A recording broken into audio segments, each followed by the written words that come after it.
আজকে গুরুত্বপূর্ণ এই বৈঠকের শুরুতে সংযুক্ত আরব আমিরাতত বাংলাদেশের ভাবমূর্তি বাড়াই তুলি প্রথমে নিজেরাত্তুন সংশোধন হওয়া ফুরিব সম্মান গরম ফুরিব এই দেশের আইন কানুনরে বাংলাদেশ প্রেস ক্লাব ইউএইর উদ্যোগে ও বাংলাদেশ দূতাবাস আবুধাবি সহযোগিতায় আমিরাতত বাংলাদেশের ভাবমূর্তি উন্নয়নে প্রবাসীদের করণীয় বিষয়ে গোলটেবিল বৈঠক অনুষ্ঠানত প্রধান অতিথির বক্তব্যে এসব কথা হইয়ে আমিরাতত নিযুক্ত বাংলাদেশের রাষ্ট্রদূত তারেক আহমেদ। আমরা অনেকেই ইদানিং বলি যে 5ই আগস্টের আগে ভাবছিলাম আমার এই হবে সেই হবে, এখন তো দেখি আগে যা ছিল তাই আছে। আমি তাদেরকে বলি, ভাই আপনি নিজে পরিবর্তন হয়েছেন। আগে যে লোকটি ওজন কম দিত, আগে যে লোকটি খাবারে ভেজাল দিত, আগে যে লোকটি রাস্তায় মানুষকে ঠকাইতো, এখন কি সে শুদ্ধ হয়ে গেছে? পরিশুদ্ধতা প্রথম আগে নিজের মধ্যে থেকে আনতে হবে এবং তারপরে আরেকজনের কাছে পরিশুদ্ধ হওয়ার ব্যাপারে নসিহত করা যাবে। আগস্ট 30 তারিখ শনিবার শারজার বাংলাদেশ সমিতির হলরুমত প্রেস ক্লাবের সভাপতি মামুনুর রশিদের সভাপতিত্বে ও সাধারণ সম্পাদক মোহাম্মদ মুর্শেদ আলমের পরিচালনায় এই সভার বিশেষ অতিথি আছেন দুবাইয়ের কনসাল জেনারেল মোহাম্মদ রাশেদুজ্জামান। বাংলাদেশিদের একটা জায়গায় তারা অকুণ্ঠ প্রশংসা করে যে সংযুক্ত আরব আমিরাতের আজকের যে অর্থনৈতিক উন্নতি এবং আজকের যে অবকাঠামোগত উন্নতি, বিশেষ করে অবকাঠামো, সেইখানে বাংলাদেশিদের যে অবদান, সেই ব্যাপারে প্রশংসার আমি কোনো ঘাটতি দেখিনি।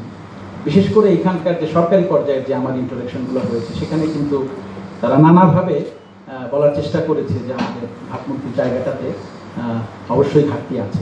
সংগঠনের সহ সম্পাদক মোহাম্মদ ইসমাইলুর কোরআন তেলাওয়াতের মধ্য দিয়ে শুরু হওয়া বৈঠকত মূল বিষয়বস্তু লইয়ে স্বাগত বক্তব্য রেখে সহসভাপতি আছেন মুদাসসির শাহ।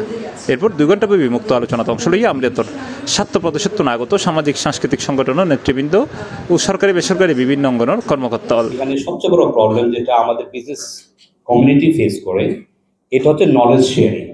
আমরা দেখা যায় কি একজনে একটা ফ্ল্যাট নিয়ে রেন্ট আউট করে টাকা কামাচ্ছে, সবাই ওই বিল্ডিং এর মধ্যে ফ্ল্যাট নিবি। একজন একটা গার্মেন্টস এর দোকান খুলছে, সবাই নিবি। Can't we think outside of that? কিছু অন্য কিছু করার চেষ্টা করতে পারি না? না, আমরা করবো না, কারণ আমরা ওই বাঙালি একজন করতেছে ওটারই ডিস্টার্ব করবো।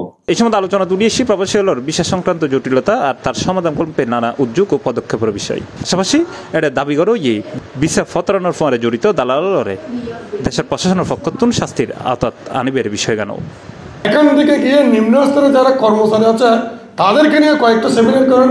ইনশাল্লাহ তাদের মধ্যে যদি এই জিনিসটা বোঝাতে পারি, ইনশাল্লাহ আমাদের এই যে এগুলো উন্নয়ন হয়ে যাবে।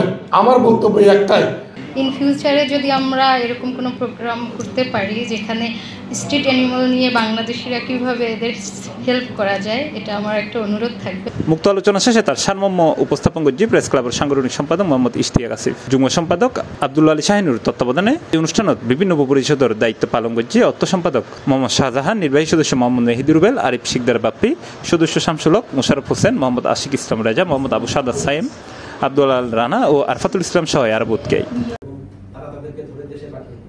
এছাড়াও এটা বৈঠকে উপস্থিত আছেন বিমান বাংলাদেশ, জনতা ব্যাংকের ঊর্ধ্বতন কর্মকর্তা ও বিভিন্ন রাজনৈতিক সামাজিক সাংস্কৃতিক সংগঠনের নেতৃবৃন্দ ও বিভিন্ন অঙ্গনত কর্মরত প্রবাসী বাংলাদেশী। এখানের ভাবমূর্তি উন্নয়ন করার জন্য 2টা দিক চিন্তা করবেন, একটা হচ্ছে অবৈধ টাকা, অবৈধ নারী। যাদের কারণে এখানে বিপদ বাড়ে এবং যারা বিপদ বাড়ায়, এই দুইটাকে চিহ্নিত করতে হবে। একটি পক্ষকে আইনের মাধ্যমে শাস্তি দিয়ে তাদেরকে চিহ্নিত করতে হবে, তাদেরকে প্রতিরোধ করতে হবে। এই যে লো ক্লাস, আমরা যারা পড়ালেখা কম এদেশে যারা আসছে, ওদেরকে কাউন্সিলিং করাটা আমাদের জন্য খুবই জরুরি। এক শেষে সমাপনী বক্তব্য প্রেস ক্লাবের সভাপতি মামুনুর রশিদ স্মরণকাল সেরা এই গোলটেবিল বৈঠকত প্রায় শতভাগ উপস্থিত লাই আমিরাতত বাংলাদেশ কমিউনিটির প্রতি কৃতজ্ঞতা প্রকাশ করছি। আমাদের একটা অনুরোধ থাকবে যে এই মিটিংয়ের যে মানে মূল টার্গেটটা, এই টার্গেট এই রুমের মধ্যেই যেন সীমাবদ্ধ না থাকে। যেটা অ্যাম্বাসেডর স্যার বলেছেন যে আমরা প্রতিটা স্টেটেই এই ধরনের প্রোগ্রাম চাই এবং আজকে প্রেস ক্লাব করেছে, কালকে আপনারা করবেন, আপনাদের সংগঠনের পক্ষ থেকে করবেন, সাধারণ প্রবাসীদের নিয়ে করবেন। C+ TV, Chittagong.